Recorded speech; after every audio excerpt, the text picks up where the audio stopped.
প্রিয় ভাই ব্রাদার, কেমন আছেন আপনারা? আপনাদের জন্য আজকে একদম অল্প বাজেটে একটা ল্যাপটপ নিয়ে আসছি, যার মডেল হলো Lenovo ThinkPad X1 Carbon। আমার মনে হয় যে এই মডেলটা সবাই কম বেশি শুনছেন, বিকজ এটা যথেষ্ট জনপ্রিয় একটা মডেল এবং যে বাজেটে এটা পাওয়া যায় সেটা সত্যিই ল্যাপটপ হিসেবে অনেক কম দাম। টু বি এক্সাক্ট মাত্র 25,000 টাকা এটা আপনারা কিনতে পারবেন। অ্যাপেল টেক গিয়ারে এখন পাওয়া যাচ্ছে। তো এই ল্যাপটপটা ভ্যালু ফর মানি কিনা, যদিও ল্যাপটপ হিসেবে অনেক দাম কম, তারপরেও সেই 25,000 টাকায় কি দাম কম বলে একদমই ফালতু জিনিস পাচ্ছেন, নাকি এ দিয়ে আসলে কোনো কাজকর্ম করা যায়? ওভারঅল কাদের জন্য এই ল্যাপটপটা বেটার হবে, এইটার এই মুহূর্তে এক্সপিরিয়েন্স কেমন আছে বিস্তারিত জানতে পারবেন। তবে ভিডিও শুরুর আগে একটু বলে দেয়, এই ল্যাপটপ সহ যে কোনো প্রিয়ন ল্যাপটপ অথবা ল্যাপটপ যদি আপগ্রেড করতে চান বা ডেস্কটপেরও যদি আপনারা বিভিন্ন অ্যাক্সেসরিজ কিনতে চান, তাহলে ডেফিনেটলি অ্যাপেল টেক গিয়ারে কন্ট্যাক্ট করতে পারেন। বসুন্ধরা সিটিতে তাদের শোরুম আছে। আপনারা যদি ঢাকার বাইরে থাকেন, নিশ্চিন্তে কুরিয়ার করেও তাদের কাছ থেকে প্রোডাক্ট নিয়ে নিতে পারেন। বিস্তারিত ভিডিও ডেসক্রিপশন দেওয়া আছে, আপনারা একটু চেক করে নেন। ফার্স্ট অফ অল ল্যাপটপটার একটু হিস্টোরিতে আসি, যেটা জানা খুবই জরুরি। দেখেন, এই ল্যাপটপটা রিলিজ হয়েছিল 2016 সালে। তো এখন এটা কিন্তু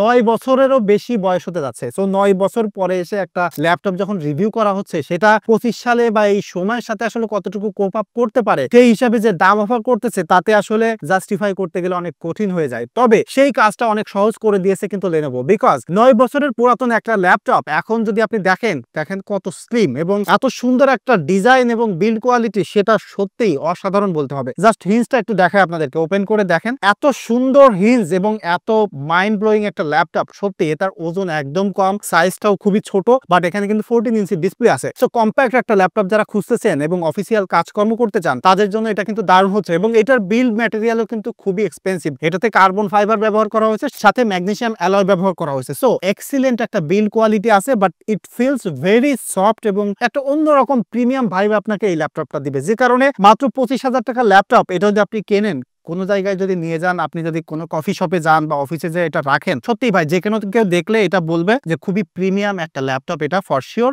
এবং যদি আমি এই ল্যাপটপটার পোর্টস এন্ড বাটনে আসি, যখন আসলে এই ল্যাপটপটা রিলিজ হয়েছিল সেই সময় থেকে এটাতে টাইপ সি পোর্ট দিয়েছে, যেটা এক্সিলেন্ট। এবং এটার একটাতে কিন্তু থান্ডারবোল্টও সাপোর্ট করে। দেখেন, ডান পাশে দুইটা আপনি টাইপ সি পোর্ট দেখতে পাচ্ছেন, তার পাশে একটা ইউএসবি পোর্ট দেখতে পাচ্ছেন এবং একটা এইচডিএমআই পোর্ট আছে। যে কোনো মনিটর আউটপুট করতে চান, আপনি যদি বিভিন্ন প্রজেক্টরে কানেক্ট করতে চান, সেগুলো কিন্তু করে ফেলতে পারবেন।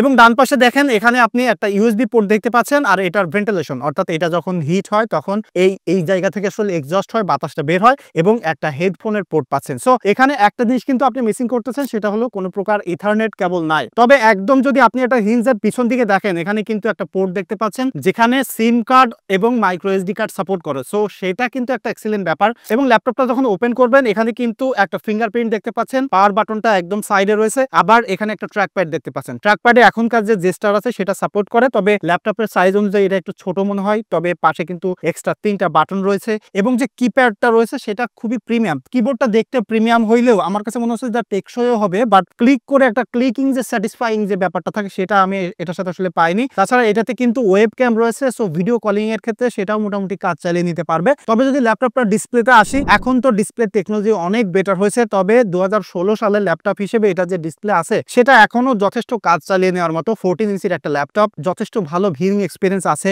নরমালি যদি মুভি দেখতে চান, সেটা ভালোভাবে দেখে ফেলতে পারবেন। আর ইনডোরে ব্যবহার করতে গেলে ল্যাপটপ হিসাবে যে ব্রাইটনেস দরকার, তা মোটামুটি ঠিক আছে, বেস্ট আমি বলবো না, তবে বাজেট সেগমেন্ট হিসাব করলে এই ল্যাপটপটা যথেষ্ট ইউজেবল একটা ল্যাপটপ। ওভারঅল আমি বলবো যে বাজেট অনুযায়ী খুবই ভালো একটা ডিসপ্লে আছে ভাই এখানে। তবে এই ল্যাপটপটা যে জায়গায় আমার ভালো লাগেনি, সেটা হচ্ছে যে এটা সাউন্ড কোয়ালিটি। একদম নিচে দেখেন, এই কোনায় এখানে দুইটা সাউন্ড দেখতে পাচ্ছেন, এখানে আসলে স্টিরিও একটা ইমার্সিভ সাউন্ড আপনাকে দিবে। তবে সাউন্ড কোয়ালিটি খুব বেশি ভালো না এবং লাউডও না, যে কারণে মুভি দেখে আমি আসলে এরকম মজা পাইনি, যে কারণে আমি এটাতে মুভি দেখতে যে হেডফোন ব্যবহার করছি। তবে ল্যাপটপটার ইন্টারনালে যদি আসি, এখানে কিন্তু Core i5 এর একটা প্রসেসর রয়েছে, যেটা 6th জেনারেশনের। টু বি এক্সাক্ট মডেলটা যদি আমি বলি, Core i5 6300U প্রসেসর, যেটাতে ডুয়াল কোর 4 থ্রেড রয়েছে। সো এইটা খুব বেশি পাওয়ারফুল প্রসেসর না, এবং এর সাথে কিন্তু 8GB র্যাম রয়েছে, যেটা এই মাদারবোর্ডের সাথে সর্ট আউট করা। সো আপনি চাইলেই কিন্তু আর র্যাম আপগ্রেড করতে পারবেন না। তবে এর সাথে 256GB SSD রয়েছে, যেটা আপনি চাইলে আপগ্রেড করতে পারবেন। এবং এই ল্যাপটপটা মূলত খুব বেশি পাওয়ার ইউজারদের জন্য না, এটা যারা মূলত অফিসিয়াল কাজকর্মগুলো করেন, হালকা একটু গ্রাফিক্সের কাজ করতে হয়, লাইক ফটোশপ, তাদের জন্য ঠিক আছে। ভিডিও এডিট করা বা গেমিং করা, এই টাইপের প্রায়োরিটি দিয়ে কোনোভাবে আসলে এটা নেওয়া যায় না, বিকজ এটার যে প্রসেসর আছে সেটা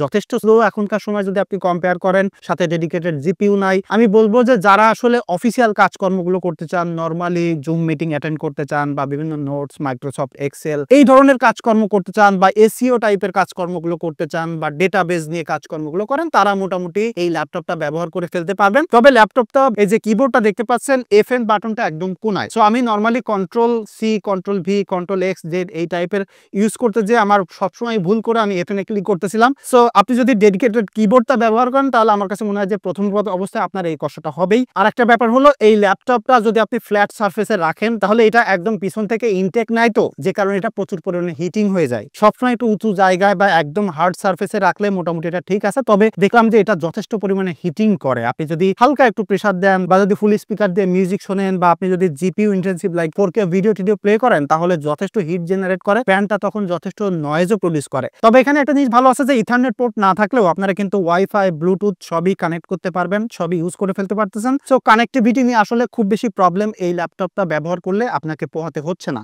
এবং এই ল্যাপটপটার সব থেকে ভালো যে দিক আমার কাছে লাগছে সেটা হলো যে এটার ব্যাটারি ব্যাকআপ। এটা দিয়ে আমি 4 আওয়ার্স স্ক্রিন অন টাইম পেয়েছি। সো এত পুরাতন একটা ল্যাপটপ এখনো এত ভালো ব্যাটারি ব্যাকআপ দিচ্ছে সেটা আসলে সত্যি আমি সারপ্রাইজ হয়েছি। এবং যে কারণে এই ল্যাপটপটা যারা ব্যবহার করেন লাইক অন দা গো বা কম্প্যাক্ট হিসাবে আপনি যেখানে সেখানে আসলে নাড়াচাড়া করতে চান, সবসময় পাওয়ার প্লাগ দিতে পারেন না, তাদের জন্য এটা ভালো একটা ল্যাপটপ। এটা স্ট্যান্ড বাইও খুবই ভালো আছে। ওভারঅল আমি বলতে পারি যারা আসলে নর্মাল ইউজেস ক্ষেত্রে ব্যবহার করতে চান, অফিসিয়াল কাজকর্মগুলো করতে চান, তাদের জন্য এটা খুবই প্রিমিয়াম একটা ল্যাপটপ। এবং এটা কিন্তু যখন রিলিজ হয়েছিল তখন ভাই আসলে প্রিমিয়াম ছিল, বাট এখন তো অনেক পুরাতন হয়ে গেছে, দাম কমে গেছে, যে কারণে আসলে এইটা সময়ের সাথে সাথে ওইভাবে আসলে খুব হাই এন্ড বলা যাচ্ছে না।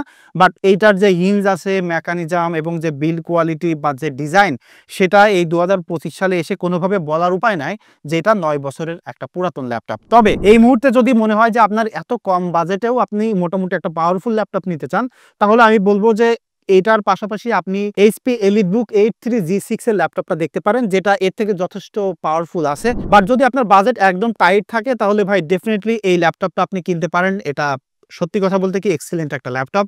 বাট কনস যেটা বললাম যে আপনারা যদি খুব বেশি পাওয়ার ইউজার হয়ে থাকেন, খুব হেভি CPU ইন্টেন্সিভ ওয়ার্ক করতে চান, তাহলে এটা থেকে আসলে এক্সপেকটেশন রাখেন না। আর এটাতে কিন্তু Windows 11 কম্প্যাটিবল না হার্ডওয়্যারে, বাট আপনি চাইলে ইনস্টল করতে পারবেন, সেটা নিয়ে আসলে কোনো ইস্যুস নাই। তাছাড়া এই ল্যাপটপটা মোটামুটি সব দিক থেকে ঠিকঠাক আছে, ছোটখাটো কিছু কনসার্ন আছে, আদারওয়াইজ আমি বলবো যে গ্রেট একটা স্টার্ট। তো এটা আসলে মূলত আমার এই ThinkPad Xon Carbon নিয়ে মতামত। আপনারা যদি কেউ এই ল্যাপটপটা ব্যবহার করেন তাহলে ডেফিনেটলি আপনারা কেমন এক্সপিরিয়েন্স পাচ্ছেন সেটা কমেন্ট করে জানাতে পারেন। তাহলে অন্যরা যারা আসলে কিনতে চাচ্ছে এই ল্যাপটপটা তাদের ডিসিশন কিন্তু আরো বেটার হবে।